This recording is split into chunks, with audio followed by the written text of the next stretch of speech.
Are you looking for new books to read? Do you like finding a new special author? Are you tired of the same old books from the same old authors? Well then, welcome to Discovered Wordsmiths, a podcast where you can hear from fantastic new authors. Join Stephen Schneider as he finds and talks to authors you may not know, but authors that have worked hard to write great new books. Hear about their book and why you should check it out. So sit back and listen to today's Discovered Wordsmith.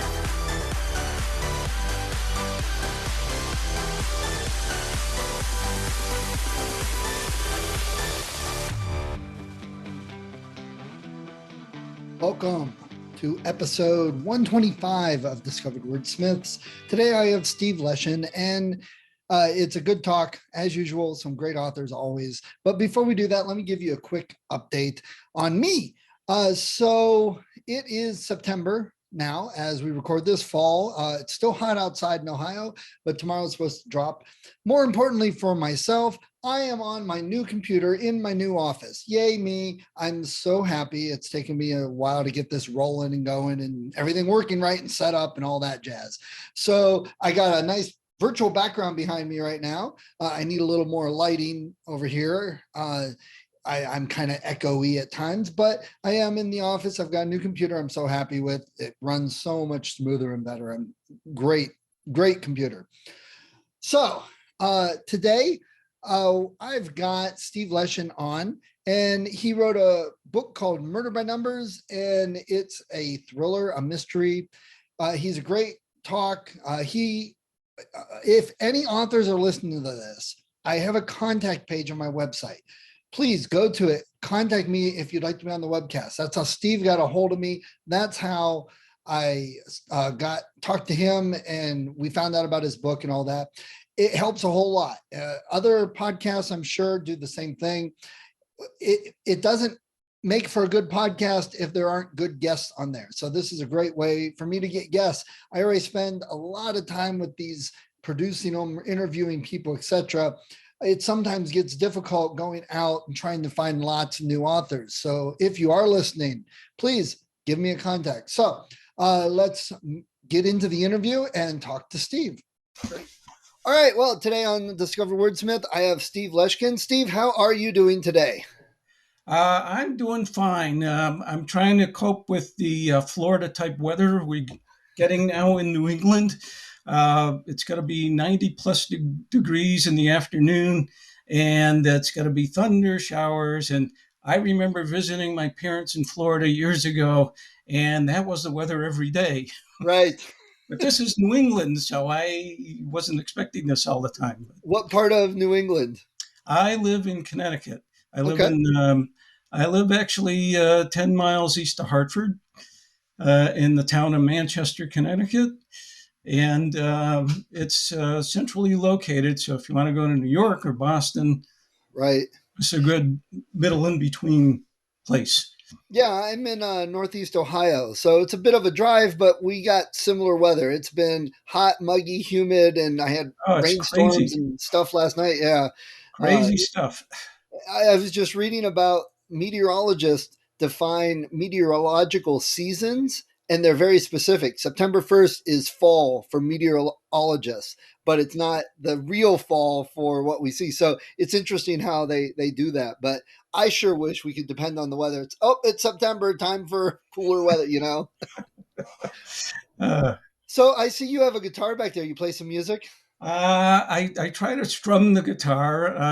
When I was growing up, in the 50s and 60s, I was in the rock music for a while, and I said, okay, I'm going to form a band with my buddies. And we did have a garage.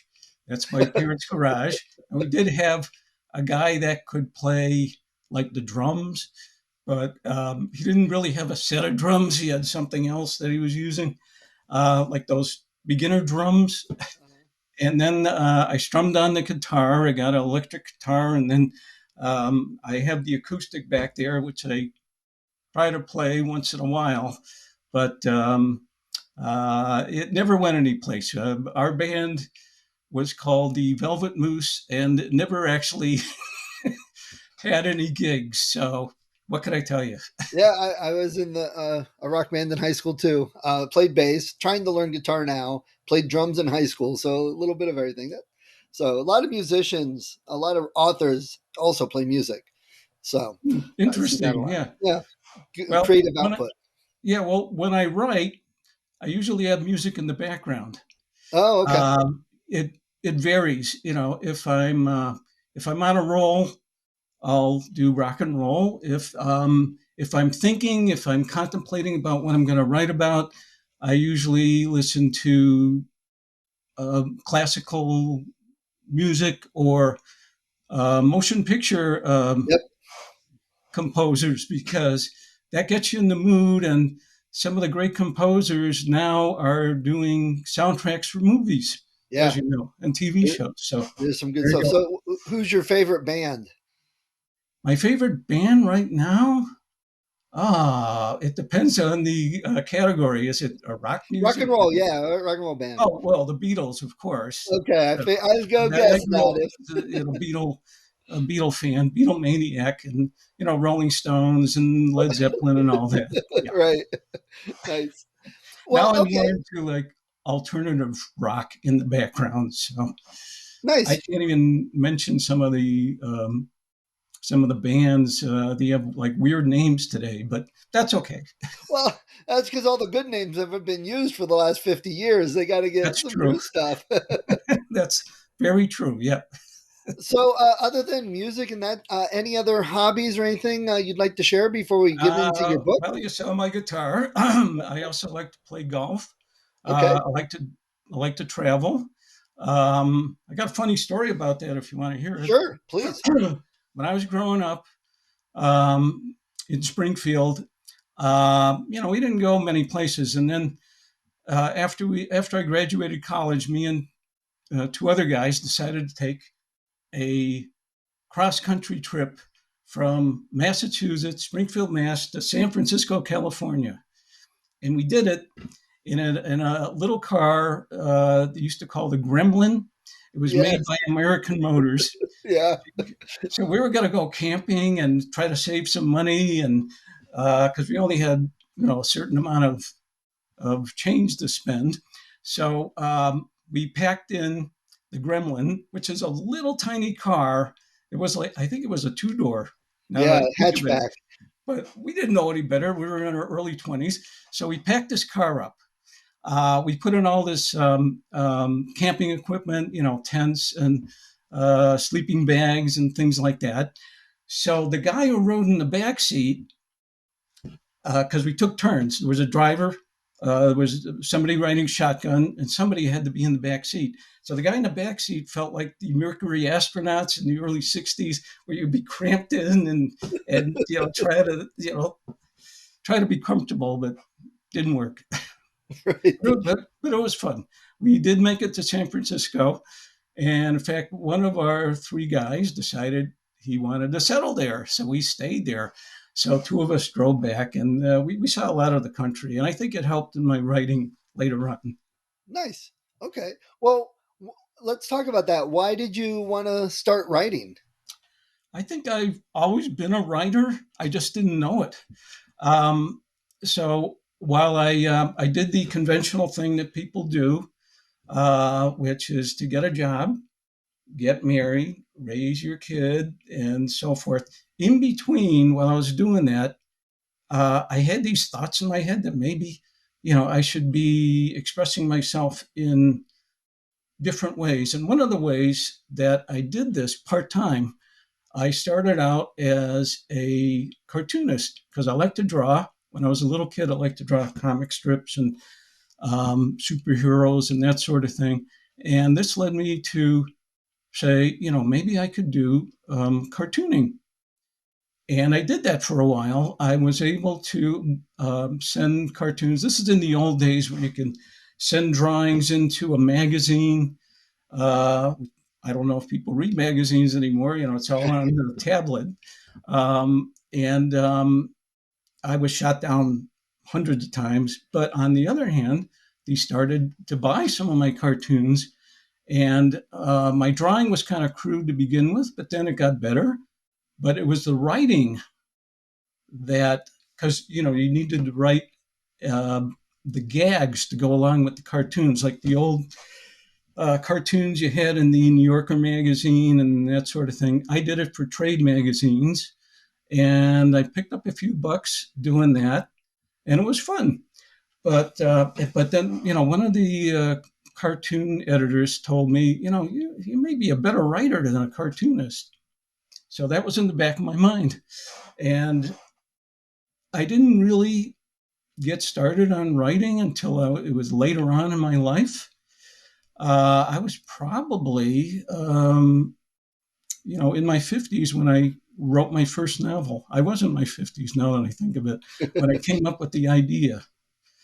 Okay. And I think maybe this worked to my advantage because, you have life experiences that you don't have when you're in your 20s or 30s. And you sort of look back and you can uh, appreciate what's happened in your life and how it affects your writing. And then of course, I read a lot too.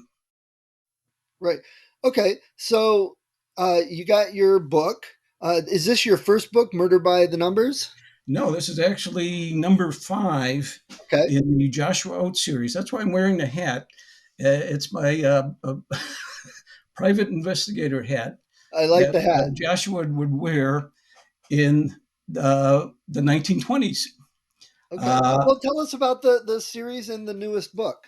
I will. Yes. Okay. It started out with my first novel. I wrote a book called Vengeance of the Ripper about Jack the Ripper escaping from London, England in 1888. 20 years later, he settles in Los Angeles, California, and he meets old West legend Wyatt Earp.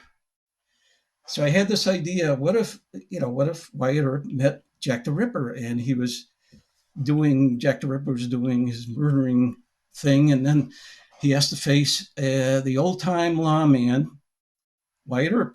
And one of the characters in the book was a police captain who was very young for his age, and his name was Joshua Oates. And he took part in hunting down Jack the Ripper in the novel. I won't say what happens in case you want to buy the book. And this led some years later, because somebody asked me, are you going to do a sequel to Vengeance of the Ripper?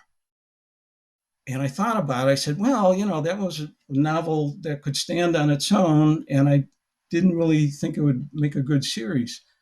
But then I was thinking back to the young police captain. Maybe it did something to him. Maybe because at the end of the book, he was told not to talk about the biggest case he ever had, which was involving Jack the Ripper. And so this led to some problems at work as a police captain. I said, what if he started drinking?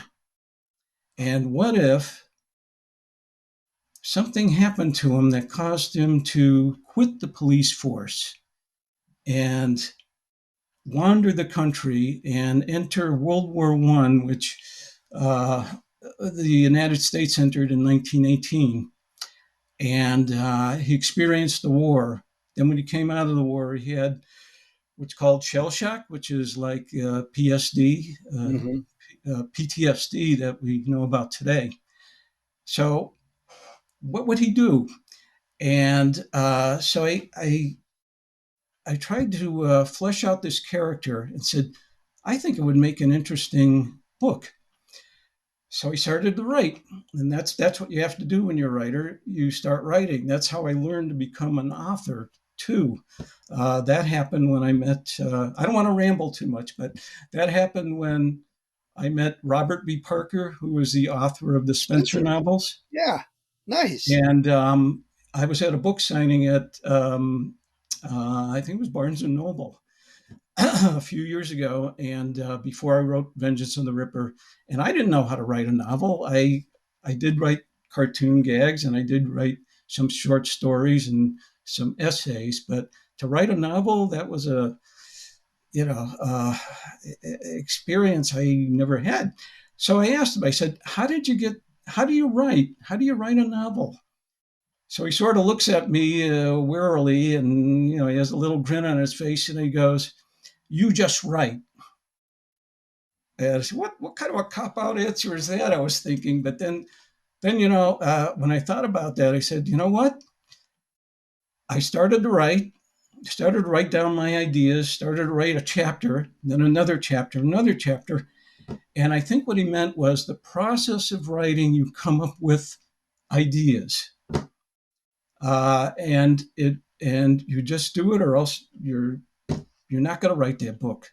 You'll just think about writing it, but you got to actually physically do it.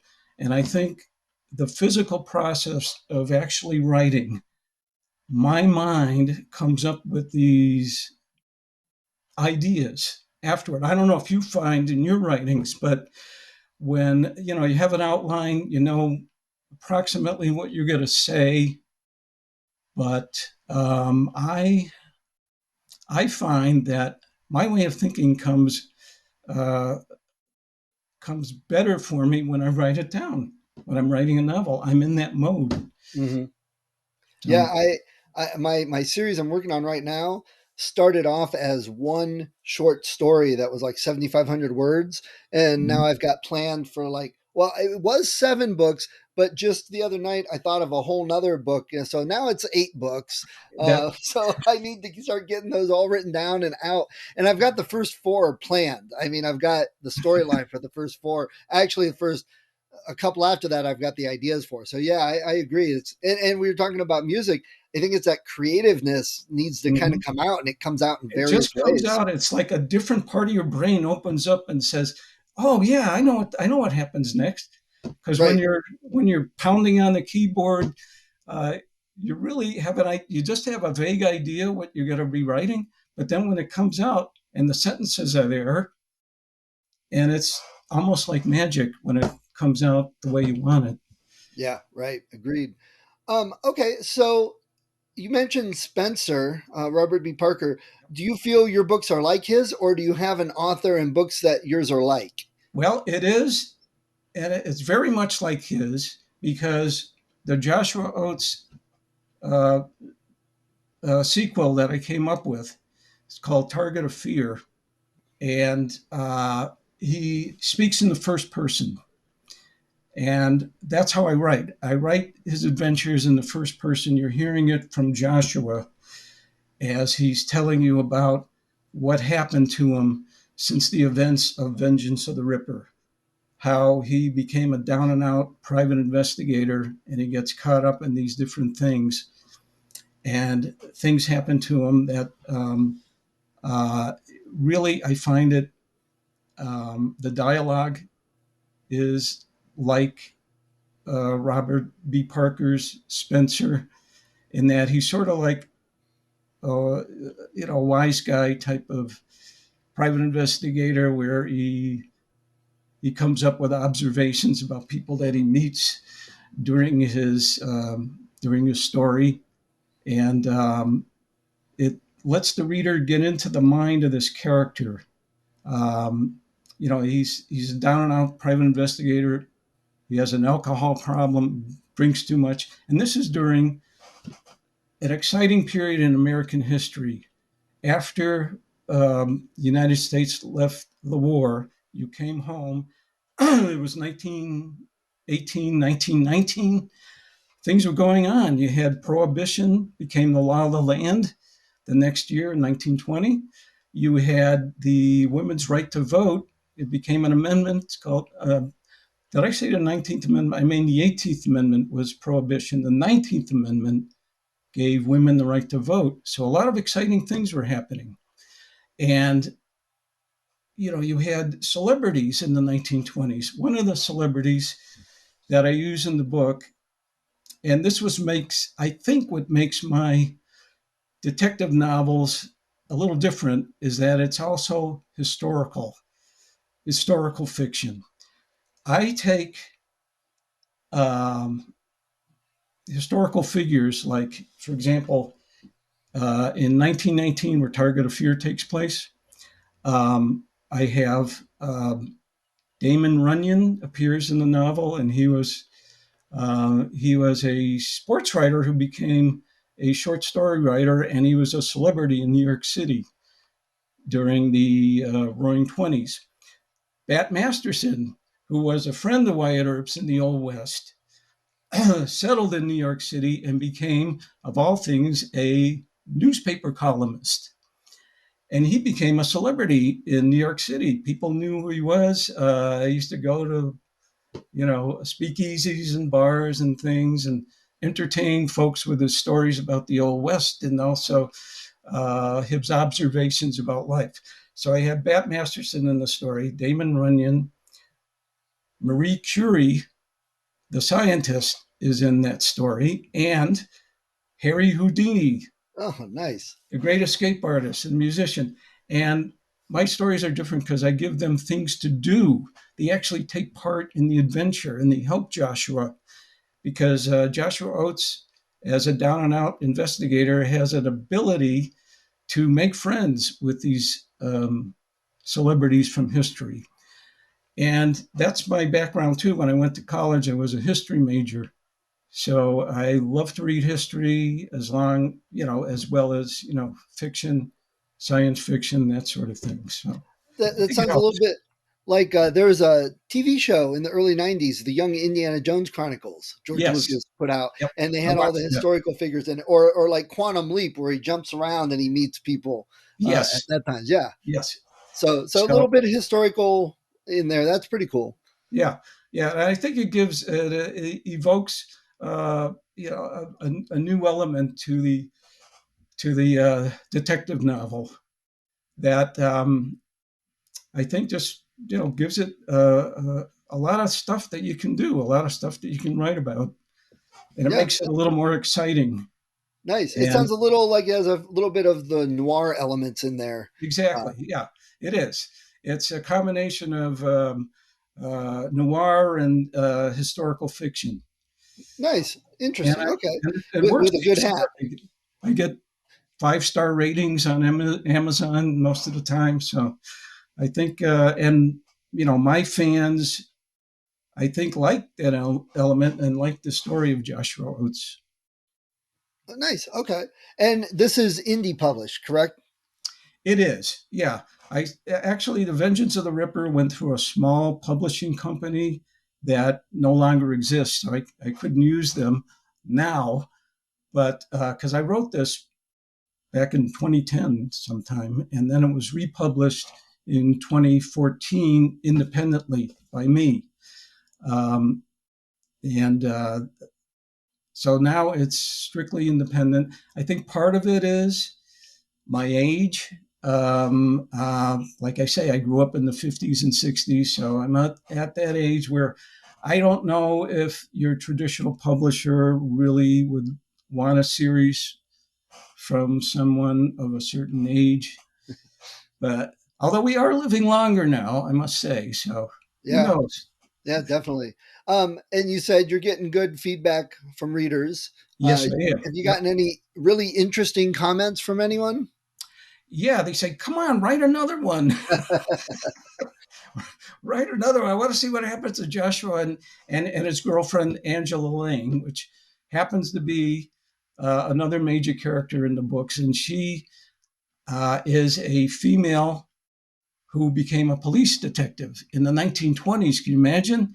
Uh, and I read it in history. There has been certain female cops back in the 1920s and even earlier, but it was like an anomaly. I mean, you didn't have Right. female police officers or detectives, and Joshua falls in love with Angie, is what her nickname is, and the two of them get into pretty exciting adventures together. So I think Nice. it works.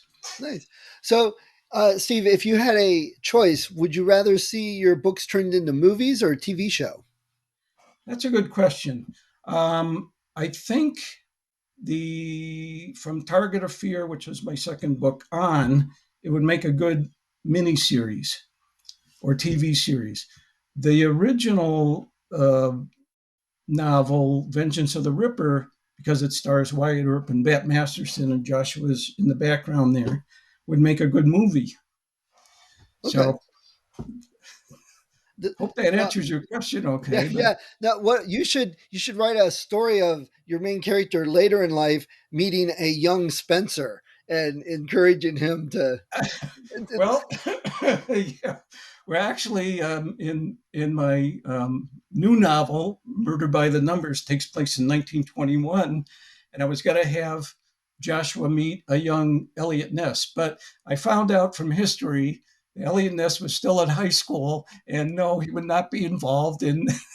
He was not Well, involved in law enforcement. So well, I write middle grade, so you always try and find the way to get the kids involved in something like that. So you could make that work. I mean, it could be a it would be a inadvertent stretch though, thing. because Elliot was out in Chicago at the time, going to high school in Well, no, actually he was out in the Cleveland area. yeah, yeah, That's he was where he's over from. by us. Yeah. Right. Yeah, Well, maybe him and some buddies jumped in a car and took a trip. that could be. but but again, yeah, but I want to try to make my novels as historically accurate as I can. So, Okay. for example, Wild Bill Hickok would not be in Vengeance of the Ripper because he was killed in 1876. Oh, okay. And Right. Vengeance of the Ripper takes place in 1908. It would not work. No. Got it. Got it. So, where can we find your book? And do you have a website? Yes. You can find my books on Amazon's websites, Amazon and Barnes and Noble, and any discerning bookstore that might carry my books, but mainly Amazon would have it. And then my website, I do have a website. It's Steve Leshin, all small letters cramped in. Web starts at let's see, webstarts.com. Okay. Right, so steveleshinwebstarts.com. And then I do have an Amazon author page, and I also have a Facebook page, Steve Leshin Author. And I'm wearing my fedora like I am now. So, Yes. Nice. All right. And what's your plans for your upcoming books? well, that's another good question. I have a vague idea for my next book in the series. Because during the relationship between Joshua and Angela Lang, I always tease my readers that maybe they'll get married. So I'm thinking maybe the next novel, maybe they make marriage plans, but something gets in their way. So it's just a big idea. So Didn't Spencer and his longtime girl like go back and forth with that a couple you're times? right. Yeah, Spencer and his longtime love, Susan Silverman, uh, never actually got technically married because he would have his own separate apartment and she would have her own separate house. But somehow they made it work that way. So Yeah. I don't Yeah. know. That's yeah. So yes, I did borrow some from Robert B. Parker, but I also borrowed from other authors too, as you probably did in your quest to become an author. So and you make it work and you make it your own. Right. Right. Okay. So, uh, let's talk a little bit about some of the things you like. So, what are some of the books and authors that you've liked throughout your life? Your like favorite Well, books and authors? okay. Well, Grapes of Wrath you have to start with because that said it all. Um, then I also read, when I was growing up, I read Hardy Boys and Oh yeah. that series. And then a lot of comic books. Like I mentioned before, when I was a kid, it was Superman, Batman, the DC series. And then I switched over to Marvel for a while because I thought the Iron Man stories were interesting because this guy had a heart problem, but he was a superhero. I mean, I thought that was interesting. And then later on, I read a lot of history books from Doris Kearns Goodman. who was a Pulitzer Prize winning author, and also David McCullough, which wrote historical books that you could read like a novel. And then, of course, I read the Spencer novels when Spencer for Hire was a TV show. And I said, hey, this sounds interesting. I want to read more about him. So I read like all his books. And then he branched out and he wrote a Western too. And that happened to be when I saw him at the book signing in Barnes and Noble. Nice. And then I also read science fiction books. I read a lot of books because I also do book reviews for a website called Reader's Favorites. I don't know if you've ever. Oh, yeah, I know Reader's Favorites. Yeah. So I do some reviews. I get to read some books from different authors, unknown authors like myself that turn out to be pretty good writers. So nice. And right. Where you live, do you have a favorite bookstore that you like to go to? Well, I did, but a lot of the bookstores closed. A lot of the independent bookstores closed. But I do go to Barnes and Noble. That's in town, and there's another little bookstore in Vernon, Connecticut, called the Book Rack, and they take used books that you can exchange, and you can loan them out, and then you read them, and then you can bring them back, and you get credit, and you can buy another book. Nice. So, okay, and I appreciate you telling us all about your book. I want to move on, talk some author stuff. But before we do, give everybody, if someone came up to you and said, hey, Steve, I heard you wrote a book. Why should I read it? What would you tell them? Oh, wow. Well, I think you'll find, if you like detective noir type stories with an exciting historical background, with a lot of action, there is a lot of action in the books, and there's romance. And it's in a background of Prohibition and the Roaring '20s and celebrities, and Babe Ruth is in one of my books. And it's just an exciting read. It's a type of read you want to read from cover to back cover. And it's just a fun read. Nice. Okay, great. Well, appreciate you getting on and telling us about your book. Tell one more time, what was the title of the book? The title of my new book is Murder by the Numbers. Murder by the Numbers. There you go. Appreciate it. Thank you much. Thank you. Hi, if you enjoyed this episode of Discovered Wordsmiths, please support the author. Go to their website, go to Amazon, look them up, get the book. And if you click on the link that I have in the show notes, you'll also help support the podcast so I can keep the hosting and all the software I use and keep it running to help more authors. When I am recording this, we've got over 100 episodes, lots of authors. Go to the website, discoveredwordsmiths.com. Check it out. There's a lot of great authors, probably in some genre that you love. See what they have. Check out their books. That's what the point of the podcast is for. So people can discover new authors, find some new books they love, support the authors so they can continue writing. So please support them. And if you do like the podcast, if you've been thinking of podcasting or you're a writer, I've got some links also at the website. Click on those if you're interested in any of the software or services that I talk about. Everything that I have there is something I use. So I've got an affiliate link. Again, it's a little bit, if everyone clicked on those, if they were going to get it anyway, it helps keep the podcast going. So let's all help each other out and discover more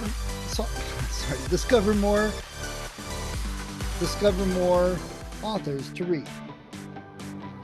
Thank you for listening to Discovered Wordsmiths. Come back next week and listen to another author discuss the road they've traveled, and maybe, sometime in the near future, it might be you.